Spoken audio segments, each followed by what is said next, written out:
Zdaj pa res že ogromno raziskav obstaja, to zdaj ni več samo mnenje, ampak res ogromno raziskav, ki se ukvarjajo s psihologijo človeka, ki kaže na to, da pravzaprav veliko malih korakov se vrne kot bumerang. Small steps can backfire.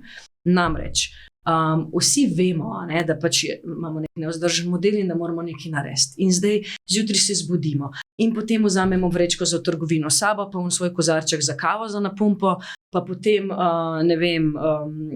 kaj pa jaz vem, ločimo seveda v prave smeti, vse vržemo. Skratka, ves čas nekaj razmišljamo, pa delamo tem malenkosti, in zvečer smo seveda od tega silnega udejstvovanja zelenega že vsi utrujeni. In ko potem pride, umanotera, in reče, pa veste, pravzaprav en povraten let Ljubljana, New York, Ljubljana, vas cel ogljični proračun za celo leto košta, pravzaprav treba se odpovedati letom, treba se odpovedati mesu. Je tako, čak sem malo, jaz itak že cele dneve v bistvu to živim in diham in jaz delam že vse.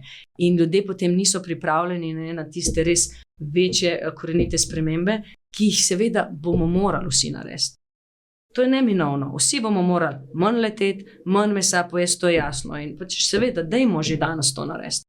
Ampak ne smemo si pa delati utvar, da bojo podjetja, pa multinacionalke, pa vse bo šlo naprej kot je.